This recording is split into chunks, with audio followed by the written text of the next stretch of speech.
Good morning and welcome back to Millersville Multimedia. I'm Georgia. And I'm Rachael. Now we just want to issue a fair warning, folks. Things might get a little hairy on today's episode. We're talking about animals, of course, and what better animal to start off with than a man's best friend?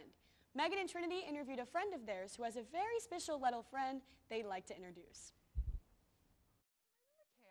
And my dog is Dragon. She's a 6-month-old Fuquoc Ridgeback, also known as a Vietnamese Ridgeback because I don't remember Fuquoc sometimes either. It's hard. She's a bundle of joy, also being a menace, and just my whole heart. The process of finding her actually took a really long time because this breed doesn't have too many breeders in the United States, and there's only 1 or 2 that are actually good. The rest of them have tried to ruin the breed. So it was intense research, and eventually it led me to Facebook and Facebook groups, which is actually a really reputable way to find a breeder, but it's also a really bad way. So again, it took a while. It took about a year, and then I contacted her, and it happened. So Fuquoc Ridgebacks are, I would say, they're being threatened here in America by what I explained previously, those bad breeders, because they're trying to, mix them with other breeds. A Thai Ridgeback, she's a Fuquoc Ridgeback, and that's kind of making them aggressive and making them unstable family pets, and they've been returned to that person. So it's like these breeds have had a skewed perspective of what they're supposed to be when they're really a great family dog. They love their humans. They're really wary towards strangers because in Vietnam they protect the house. They hunt vermin on the property, and they're great hunters. Like, if you want a hunting dog, a Fuquoc is for you. And what a primitive breed is a German Shepherd has been selectively bred for years to be what it is. So as a poodle, so as a Labrador, this dog has not had any selective breeding from humans whatsoever. So they're basically what they are from 1,000 years ago. And they haven't really changed. They're still a domestic dog. They're not a wolf or a fox, but they're independent. They have lived with indigenous people for years, and, they think on their own. As much training as you give them, they're still a great obedient dog, but sometimes they'll like to test your boundaries. But overall, they're great, and they're amazing, and they're great family pets. You caught us. Good girl. I always wanted a dragon growing up, but my parents always told me I couldn't have one because our house wasn't fireproof. As awesome as a pet dragon would be, they aren't exactly the most comforting pet. This is true. Speaking of comforting pets, Jake and Katie spent some time learning about a soft and cuddly way to work through their stress at pet therapy event in the SMAC. Let's see what helpful furry friends they got to meet. The Student Memorial Center is the heart of all things Millersville. Once a week, the Counseling Center brings in pets of all ages for students to enjoy. Ebis Hess is one of the handlers for these lovely animals. I've been doing this since 2007. Star is actually my 3rd K-Pets dog. We do this to interact with students, and we also go to other places like senior citizens homes and schools. Special things. Special activities. We just like bringing the dogs so the kids can see them. Star is one of 3 dogs I met when visiting pet therapy. We also have Declan, who loves to be being in the stroller, and Kuka, who showed me a few of her tricks. Roll over. Down. Sit. Down. Down. Over. Roll over. Okay. Good job. Sit. Squirrel. Down. Down. Put your head down. Oh, you're going to crawl? Okay. You going to roll over? Our big time is during finals week to help the kids out. But we're here most Mondays from 11 to 12, so everybody can see them. Kuka's handler Tina showed me a website called Bring Fido. This app is great for finding places that you can bring your pets. Now I know all the great places in Millersville and Lancaster City that I can bring my pets to, and now so do you. But until I see my dogs again, going to pet therapy will have to do. I mean, just look how cute these dogs are.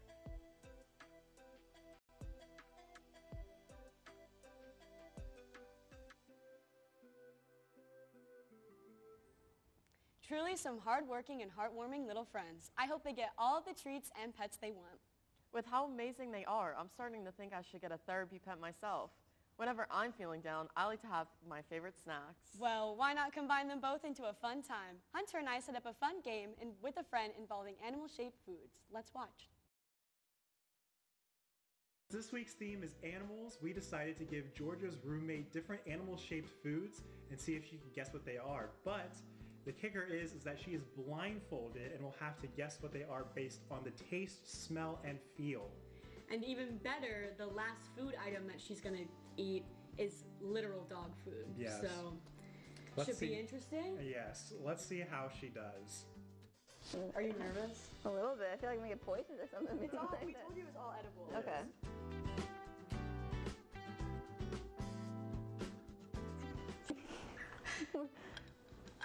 What is this? You know the animal crackers with like the icing on top? Yes! Yep. That's exactly what they are. Wow. Can I finish the plate? Of Yeah. course. That's a reward. Great, thanks.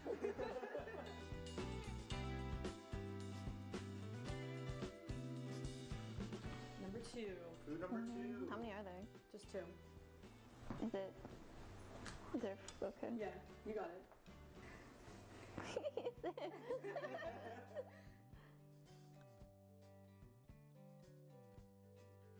Are they chicken nuggets? What kind? Dino chicken nuggets? Yes! 2 for 2, baby!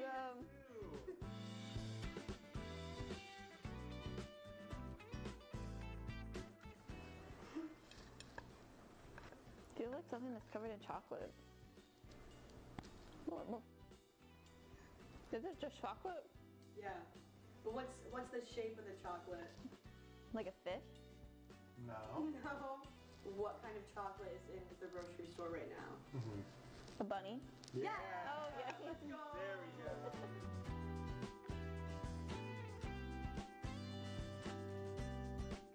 Go crazy. Oh, goldfish. Wow.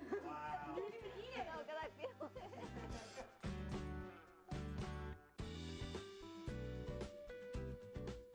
Probably. Enjoy! What is that? Why are you saying it like that? Is it actual, like, animal food? No. What the is this? It is a dog treat. Oh my god. You want another one? Yeah, now I kind of do. Tastes like bleh. Like throw up. Oh. Like, oh. And for Michaela's final score, she's getting a 4.5 out of 5, which is the best and only score anyone has ever gotten. Join us next time for when we feed my other roommate animal food that's shaped like humans.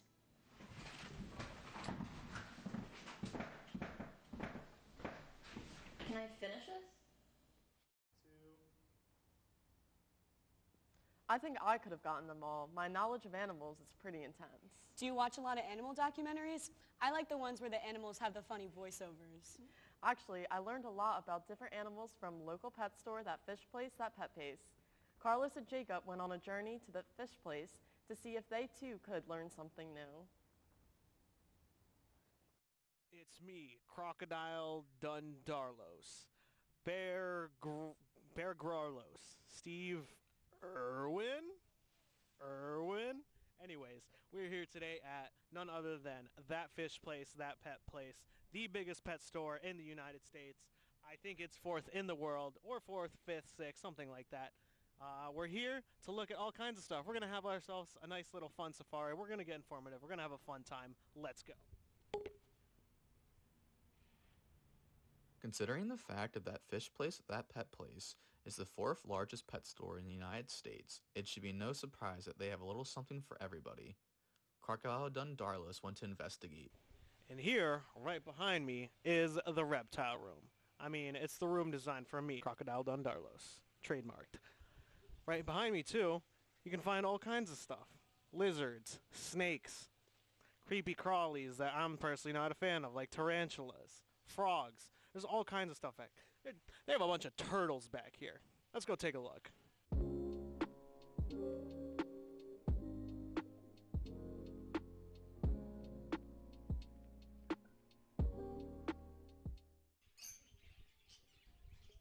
So, gentlemen, ladies, do you have any comments for the show?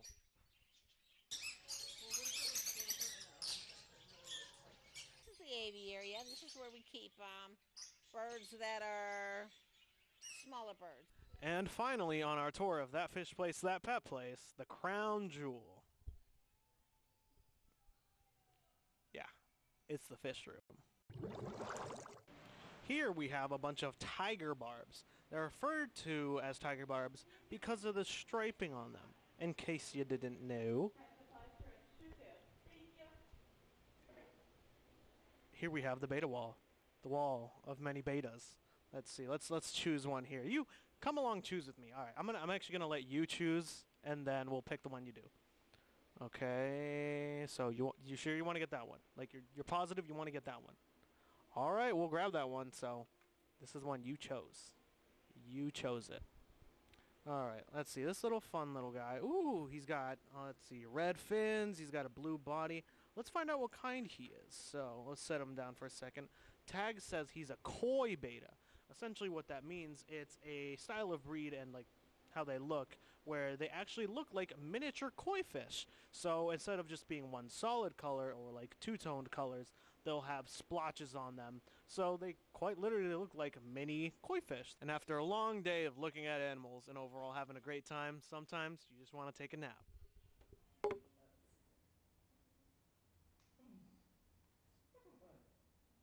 Wow, who knew such a cool place was right around the corner?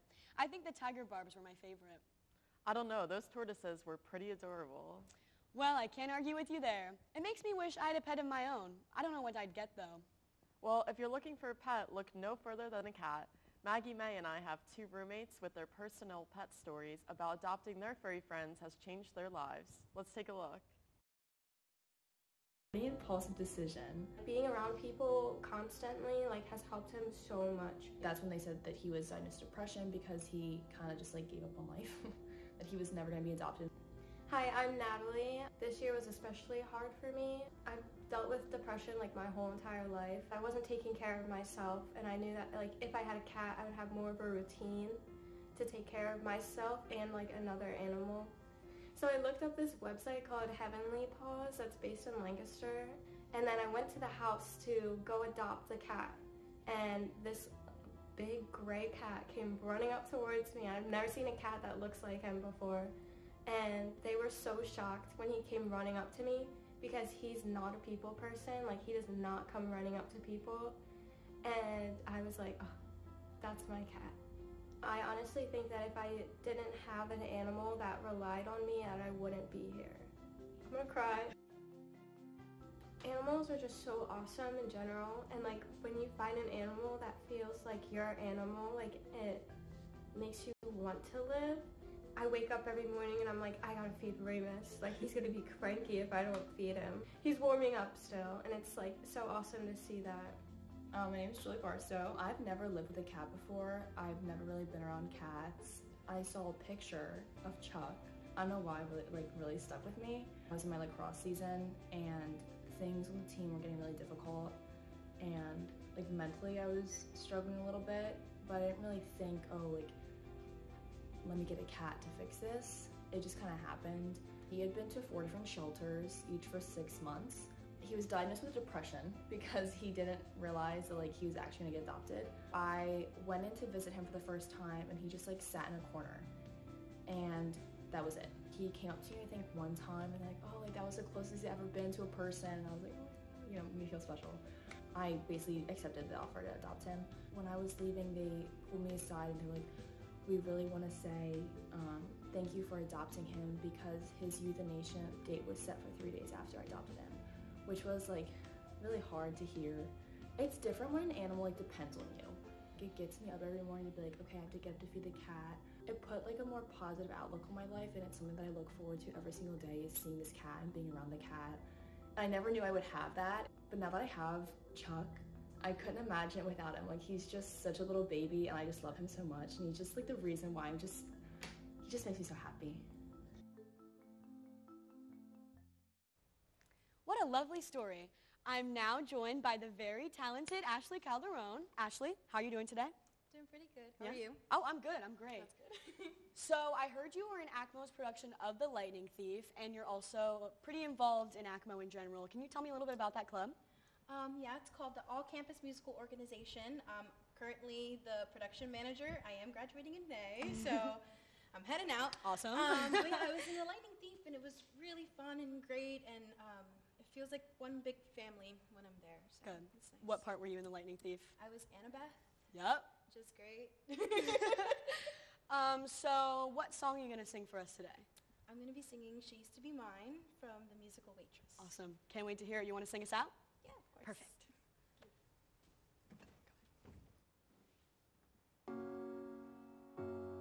It's not simple to say that most days. Yeah, can you do that? Sorry. You want to start over? Yeah. I thought it started in the middle and then it actually did do that. You're good. I'm so sorry. No, you're good. Ready? Just cut it out. Just pretend this didn't happen. It's not simple to say that most days I don't recognize me, that these shoes. Sorry. Why can't I tell where it's? Is it starting? It's because of the lag of the. Do you want me to like play the end and then cue it up so it plays again? Yeah. Sorry. No, you're good.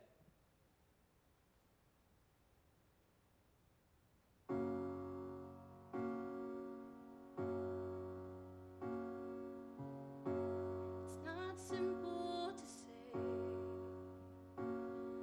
most days I don't recognize me, that these shoes and this apron, the place and its patrons have taken more what I gave them. It's not easy to know I'm not anything like I used to be. Although it's true I was never attention sweet center, I still remember that girl. She's imperfect, but she's kind. She is good, but she lies. She is hard on herself.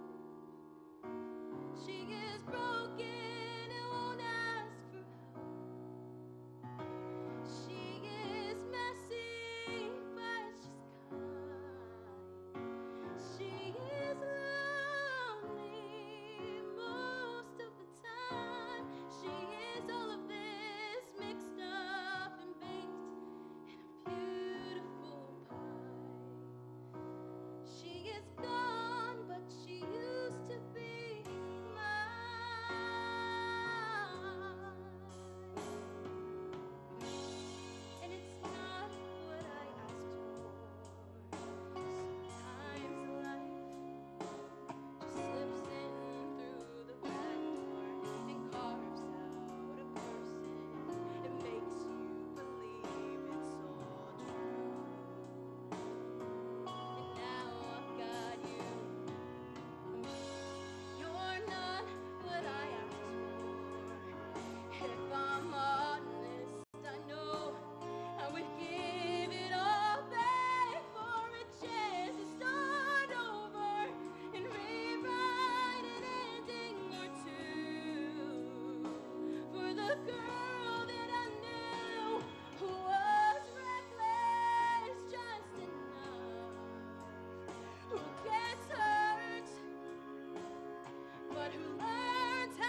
Cat.